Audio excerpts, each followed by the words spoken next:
Hello, this is the final clip in lesson 1 of Gair and Karunatillake. We resume here on page 11, further readings 2, which is the one starting near the bottom of the page. Naham bhikkhave anyameka rupampi samanupassami yamevam purisassa chittam paryadaya iṭṭhī yathayedam bhikkhave ittī rupam. Ittī rupam bhikkhave purisassa chittam paryadaya iṭṭhī.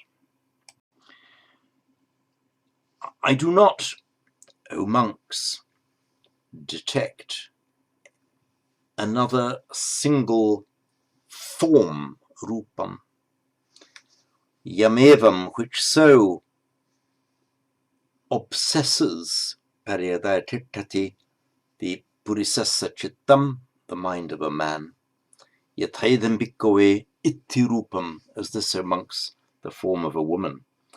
And then the same put in simpler form, ittī rupam bhikkhave, the woman form, the form of woman, O monks, purisassa chittam paryadaya iṭṭhī.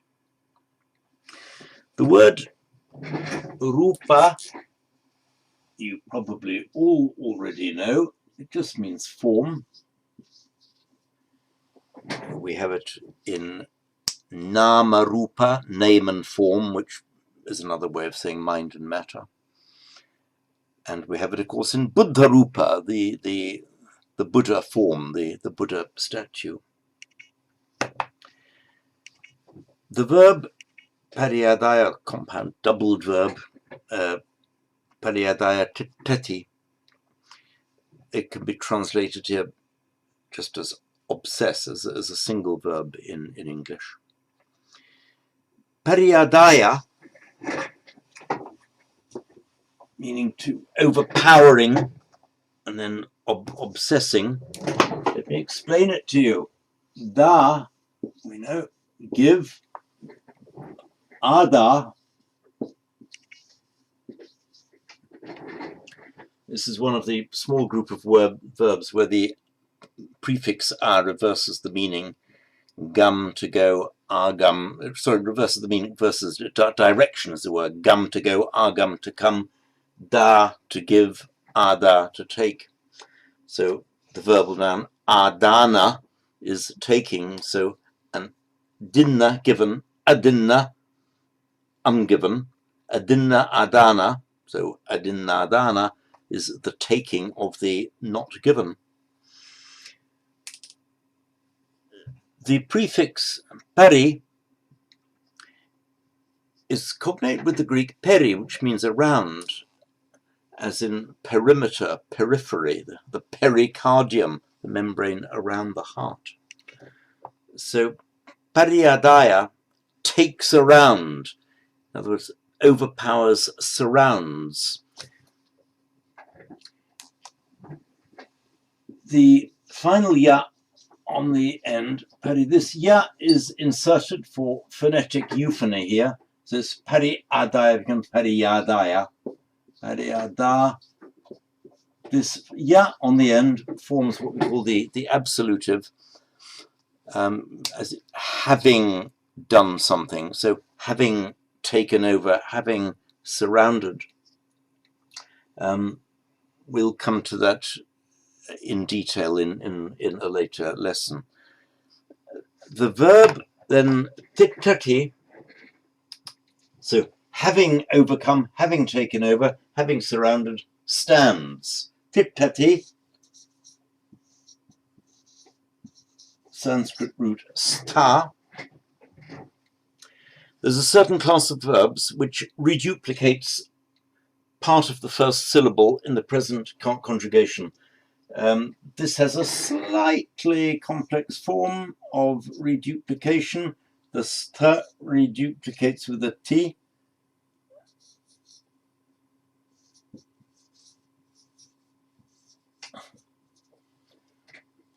And that becomes retroflex because the preceding e, don't bother with that at the moment. So sta, present tense, he, she, it stands tiṣṭhati. And by normal phonetic mutation, tiṣṭhati becomes iṭṭhī in Pali. When you use iṭṭhī in this form, it just means to remain. It gives the idea of a continuation. It doesn't literally mean stand. It just means carry on doing something. So pariyadaya iṭṭhī means continues to overpower, remains overpowering. And the pariyadaya, it's translated as obsess by Bhikkhu Bodhi. Yeah, it's fine. It's a good translation. It has this meaning, the pariyadaya, taking around. Obsess. Obsedere in Latin means to that's from which we get our English word obsess. The original means just block somebody by sitting around it. You obsedere a city, that's the word for besiege. You block them in by kind of sitting, installing yourself around it and not moving there, sitting there. So the pariyadaya iṭṭhī, having surrounded stands, has that same meaning of besieging, not giving it freedom of movement, not letting it out. In an earlier part of this lesson, we talked about the continuation of the dhammas, of the kusalanam dhammanam, of the wholesome dhammas. The word titi was used there in that same sense, the standing, the continuation, persisting in place.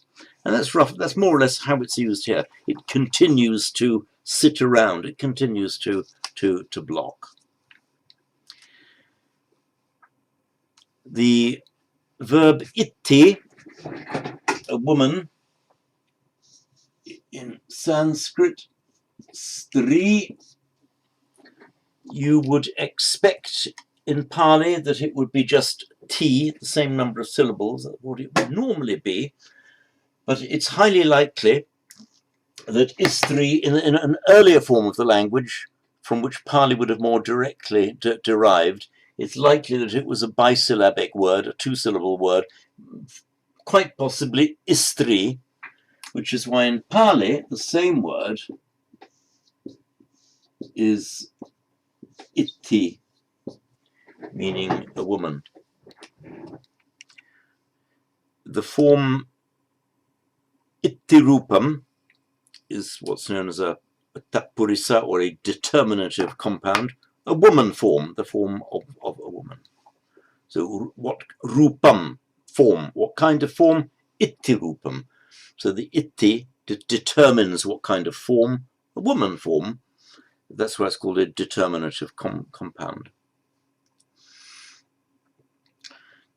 Note also purisatsa chittam.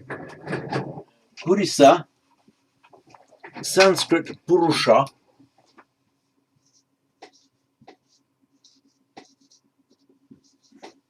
meaning a man. Man specifically male as opposed to mankind generally. And in Pali, as usual, the sh becomes a s, but the u also changes, the second u changes to an i. So Sanskrit purusha, Pali purisa. Chittam, mind.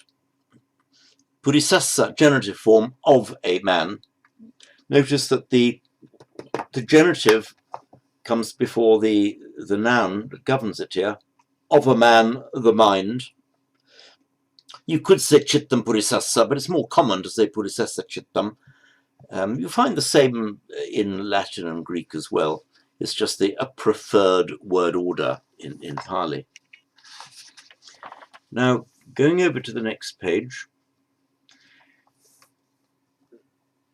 the whole of the next 9 paragraphs proceed with just one change of word each time in this typical like chanting repetitive way of much of the Pali suttas.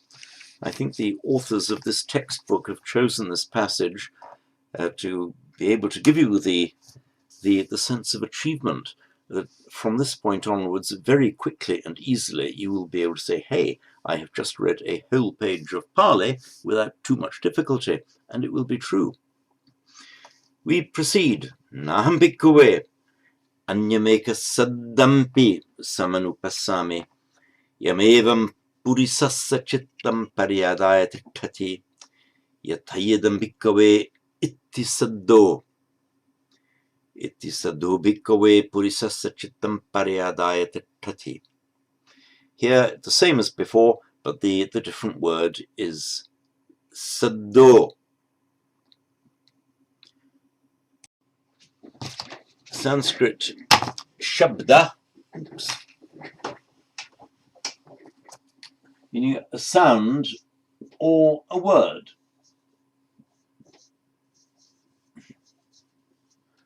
Shabda, Pali sadda.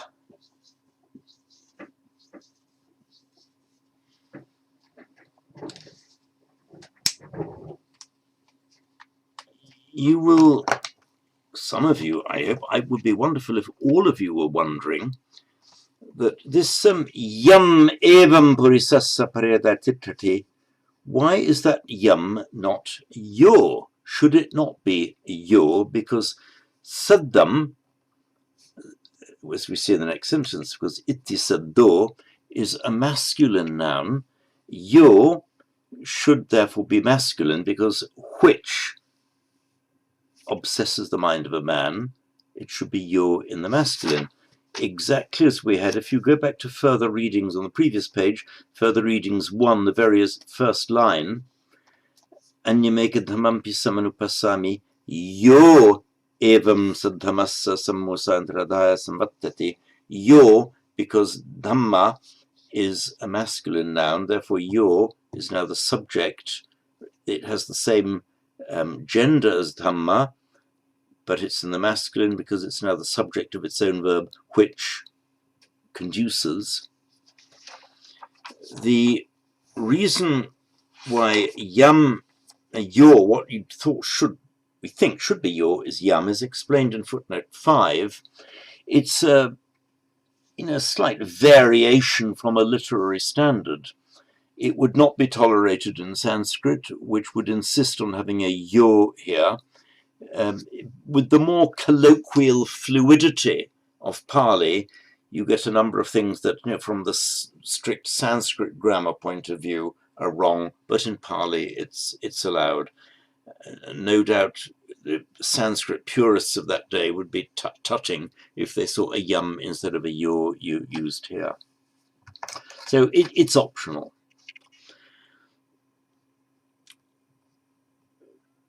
Proceeding now to the next one, there's a difference only of one word, that is the gandham. Gandham in the accusative, gandho, it's a masculine noun in the nominative. I'll read it. Naham bhikkave anyameka gandhampi sanupassami yamevam purisassa chittam paryadaya tiṭṭhī yathayadam bhikkave itthī gandho. Gandha, fragrance or smell. Isn't the last line? Same thing in simpler form. Iṭṭhī gandho bhikkave purisassa chittam paryadaya tiṭṭhī. Gandha, fragrance, smell. The name Gandhi is in Mahatma Gandhi. His family name means perfume makers or perfume sellers. That's why it's Gandhi, the Gandha man, the fragrance man, fragrance family. Naham bhikkave anyameka rasampi samanupassami yamevam purisassa chittam paryadaya tiṭṭhī yathaidam bhikkave itthī raso. Rasa just means taste. Itthī raso bhikkave, the taste of woman monks. Itthī raso bhikkave purisassa chittam paryadaya tiṭṭhī. Next one, the different word is puttabba, meaning a touch, as in the noun, the touch. Naham bhikkave anyameka puttabbampi samanupassami yamevam purisassa chittam paryadaya tiṭṭhī yathaidam bhikkave itthī puttabbam. Itthī puttabbam bhikkave purisassa chittam paryadaya tiṭṭhī.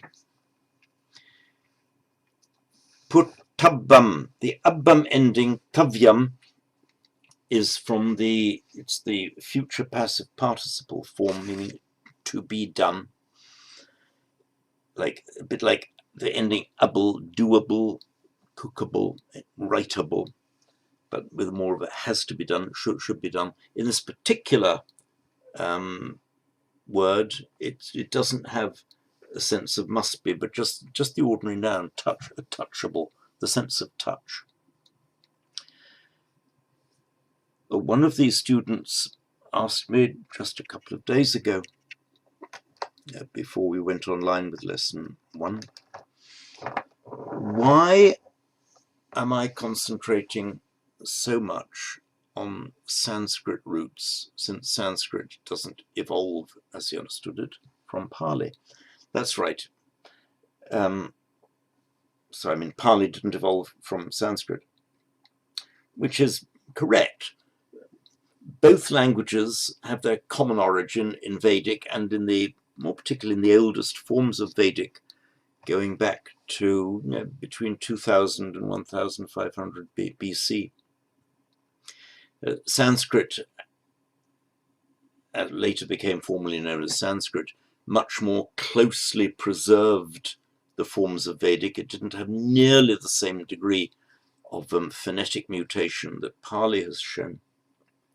If we want to explain and explore the meaning and etymology of many Pali words, not quite sure if it's a majority, but it could even be a majority, we see into them, we see into the meaning and the structure and why they are what they are so much more clearly if we can go back to that common origin between Sanskrit and Pali, the common origin in Old Vedic in the form of the roots. So the root system devised by Panini, the great grammarian Panini, who wrote about 350 BC, holds totally good for what has become Sanskrit, still holds good for Pali, provided you know how to trace it back. Let me now give you another example of not only the use and the value, but also the fun to be had in looking for these roots. Put, the Sanskrit root to touch is sprish.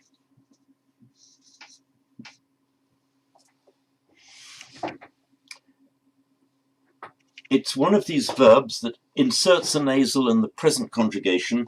So present, he, she, or it touches. It inserts this sound. Sprishati.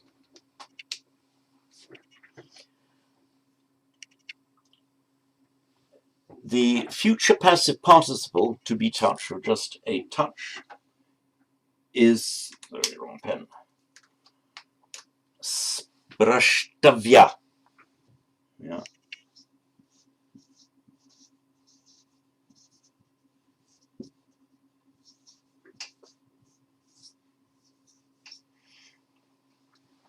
So sprashtavya, to be touched, or simply the touch, as in the sense of touch. It would mean touchable.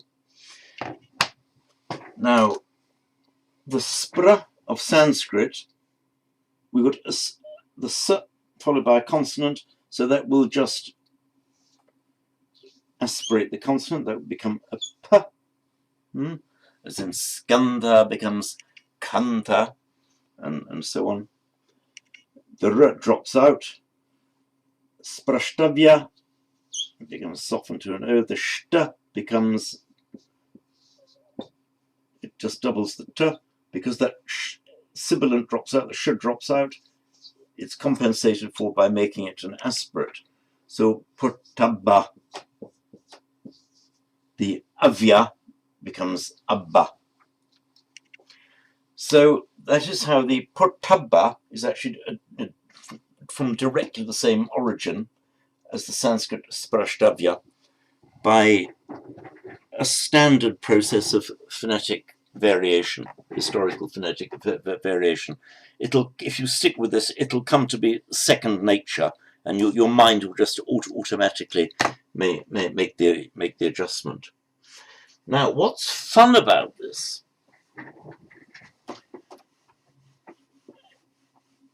Many of you will know that in historical etymology, the sh sound in Sanskrit very often turns up in Greek, Latin, and the Germanic languages sometimes as a k sound.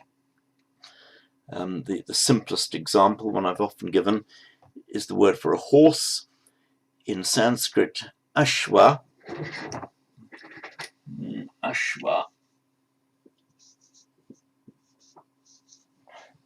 which in Latin, equus, the sh becoming a k sound, and the root nash, nas in Pali. By the way, ashva in Pali becomes assa. The consonant cluster, the shba, becomes a double consonant, and the sh becomes a sa, assa. The Sanskrit Vedic root nash, to destroy or to do harm, turns up in Latin as the root nocere,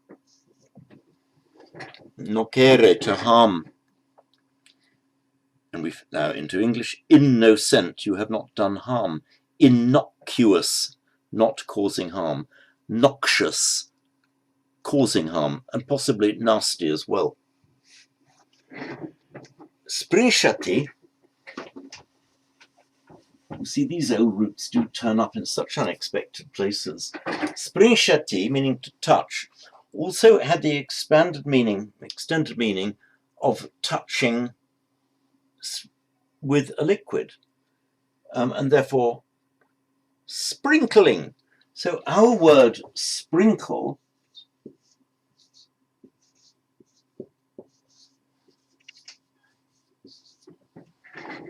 is directly from this same origin, springshati, sprish, by phonetic mutation means putabam. So it doesn't look like it on the face of it, but now you can see why our sprinkle and the Pali putabam are actually from the same origin. And this sprish, so it becomes a k in Latin, but sometimes a g as well. So in Latin, root sperg, ad spergere, to sprinkle on, ad becomes just a before an s, so aspergere means to sprinkle. And by the way, also to bespatter. You can sprinkle something nicely, or you can bespatter it with mud. If you want to bespatter somebody with mud in a moral sense, damage his reputation, you can cast aspersions on him. That's the sprinklings. You sprishati him. The aspersions are sprinkling, but then bespattering with dirt, throwing them, mudslinging. So aspersions means mudslinging, casting aspersions. That, I hope, is one other example. Those of you who stick with me will be seeing so many examples of these wonderful roots that turn up in quite unexpected places in our ordinary modern common English speech. So the last line, iṭṭhī putabam bhikkhave purisassa chittam pariyadaya iṭṭhī. The next group of 5 is the same in reverse. Have the effect of a man on a woman. All I need point out here is the form iṭṭhīya. We have iṭṭhī is a woman. The genitive of a woman is iṭṭhīya. You'll see that it ends in a long E in the nominative, but in the combining form, for example, the form of a woman, iṭṭhī, it becomes short. That's normal. When it comes into the combining form with the following noun, iṭṭhī, the long E becomes a short E, iṭṭhī, not iṭṭhī, iṭṭhī. You have Now, all of the knowledge and vocabulary you need to understand the next 5 paragraphs in full. So what I'm going to do, I'm just going to read as an unbroken text in Pali. Just try to follow it in Pali, and I'll read it as slowly and as clearly as I can. You ought to be able to get the whole lot. Naham bhikkhave anyam eka rupampi samanupassami yamevam itthiya chittam paryadaya itthī yathaidam bhikkhave purisarupam. Purisarupam bhikkhave itthiya chittam paryadaya itthī. Naham bhikkhave anyameka saddampi samanupassami yamevam itthiya chittam paryadaya itthī yathaidam bhikkhave purisa saddo. Purisa saddo bhikkhave itthiya chittam paryadaya itthī. Naham bhikkhave anyameka gandhampi samanupassami yamevam itthiya chittam paryadaya itthī yathaidam bhikkhave purisagandho. Purisagandho bhikkhave itthiya chittam paryadaya itthī. Naham bhikkhave anyameka rasampi samanupassami yamevam itthiya chittam paryadaya itthī yathaidam bhikkhave purisaraso. Purisaraso bhikkhave itthiya chittam paryadaya itthī. Naham bhikkhave anyameka puttabampi samanupassami yamevam itthiya chittam paryadaya itthī yathaidam bhikkhave purisa puttabam. Purisa puttabam bhikkhave itthiya chittam paryadaya itthī. This concludes lesson 1 of Gair and Karunatillake, and thank you for staying with me thus far. Goodbye.